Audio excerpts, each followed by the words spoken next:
If you're new to this channel, you may consider subscribing and hit the bell icon so that you continue to receive the updates. Also, after watching this video, you may want to refer to some of the playlists that we have created for people who are interested in in-depth knowledge. These are the videos in the right sequence, which will give you thorough knowledge of the subject. Please share it with all others who might benefit.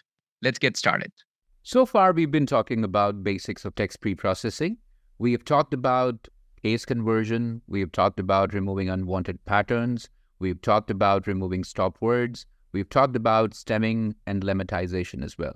And we also talked about the vectorization techniques to bring the unstructured data into a structured format. Here we're going to take up a dataset that's been obtained from Kaggle, and we're going to bring it to a format where it can be supplied as an input to a model. So what we'll do is we'll do all of that we've discussed in theory and some limited examples of hands-on. We'll try to apply all of that to this specific dataset. This dataset is known as the Women's Clothing Ecommerce dataset, which has certain pieces of information. We are particularly interested in the column called review text. And we, of course, have a target column here, which is whether the user recommended the product. If it's so, then it's 1, otherwise it's 0. We have other pieces of information as well, which could be used properly to create a model, but we will right now be focusing primarily on the text preprocessing at a very basic level. We'll try to bring it to a structured format using count vectorizer, and we will also try to make a prediction for the target only using the text feature. Of course, if we have to focus on improving the performance of the model, we could have utilized other features as well. But since our objective at the moment is to primarily look at text preprocessing, we will just be focusing on the review text column. So let's get started. All right, so we are at the Google Collaboratory, and I've already pointed to the data source. This file is known as reviews.csv. Let's begin by importing the basic libraries like NumPy, Pandas, Matplotlib, and Seaborn. And we are reading the CSV file. Now, if you notice, there are a couple of additional parameters that are being passed here. These are being passed to ensure that we don't end up getting errors. The data that we're dealing with right now is slightly different from the typical structured data.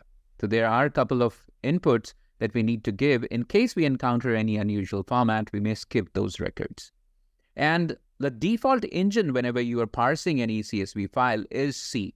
While C is very fast, Python is more compatible with the kind of libraries that we are going to use. So that's one of the reasons why we are using Python as the engine in this case. You may try to eliminate these options while reading the file and see if it allows you to do that. Let's just do this and let's check the shape of the data frame. So we seem to have 8,758 rows and 11 features in our case. Let's look at the first few observations. So if you see, there are multiple features. So unnamed 0 is probably a column with just the index values. Then we have the clothing ID, then we have age, title, but the main column that we're going to concentrate on is the review text. And using this, we'll predict the recommendation. Let's check for the presence of missing values in our data, if any. So looks like review text itself has about 304 missing values. Now, of course, if you have missing values in the input source, which is the primary source, you may want to get rid of them at some stage or the other. So we'll see to it what we want to do with it. Also check the info of the data to get an idea about the nature of the variable. So we have a mix of objects and ints. Of course, review text is going to be an object type variable. Target column is already encoded. It's an integer column. That's what we see. And what we can do is we can check for the unique levels in the categorical variables. In order to do this, we are doing select D types, and we are excluding the numeric variables and checking NUnique. So NUnique does not make sense for numerical variables, for continuous variables. It makes sense only for variables which attain few values. And let's see what it returns. So if we check this, it says 8,454 unique values for review text are present. Title, we have 5,700 plus categories.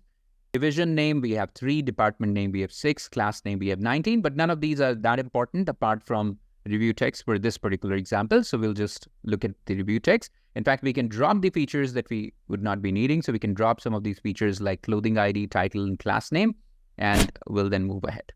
Now let's take the review text column and check for the presence of missing values.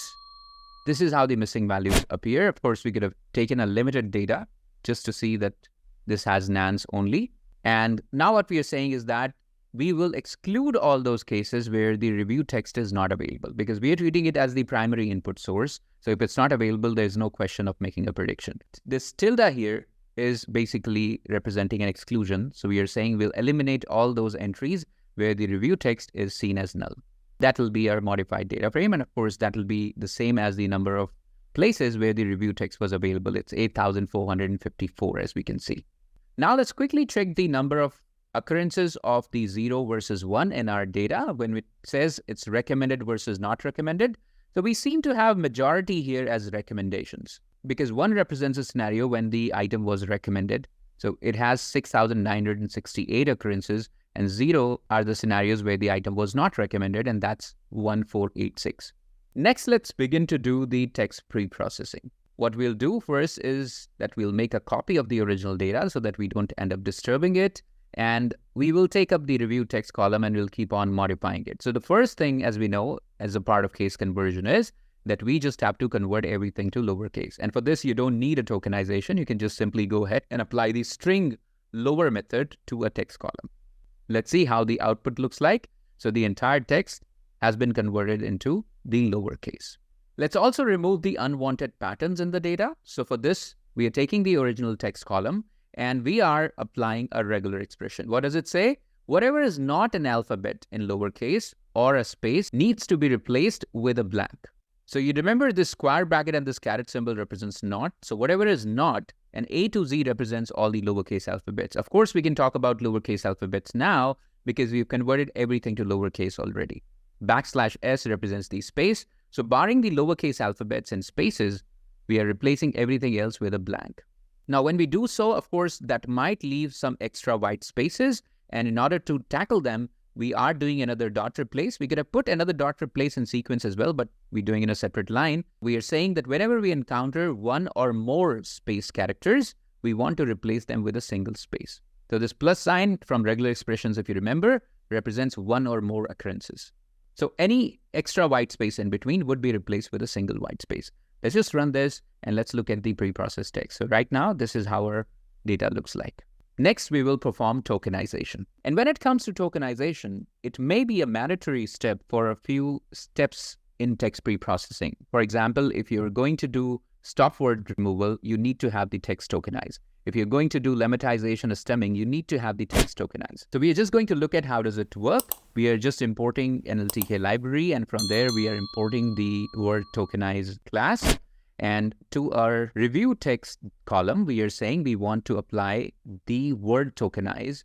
Now this, if you notice, is something that's being done using a lambda function. Lambda functions are functions on the go. This X here refers to the contents of the processed review text. And we are just giving it as an input to the word tokenize. And then we are checking the head of the data frame again. So if you see, the same stuff that we had earlier has now been properly tokenized. In some cases, we also use split. And in our theory tutorials, we have discussed what is the difference between split and word tokenize. This is a little more sophisticated. But this has broken the sentence into tokens or words. So once the tokenization has been done, we are going to perform the stop word removal. Again, we have to call these stop words from the NLTK library. This is a class in itself.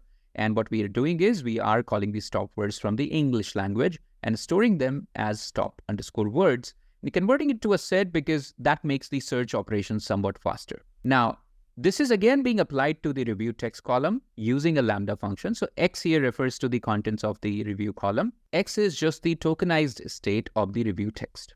We just tokenized in the previous step. So we are saying for each word in X, it has a collection of all the words in the form of a list. If word not in stop words, if word does not belong to this collection of stop words, we are returning the word and joining it back. So this will reconstruct the sentence, but it would have in the process eliminated all these stop words. Let's run these two lines and see what the output looks like. We'll once again check the head of the data frame, and you can see it has eliminated stop words. Let's do a comparison with what we originally had as the tokenized word. So if you see, it has and in the first sentence, and it has it's, this, and I in the second entry. You don't have an and here, you don't have you don't have this and I. So stop words have been removed. Next, we'll talk about lemmatization.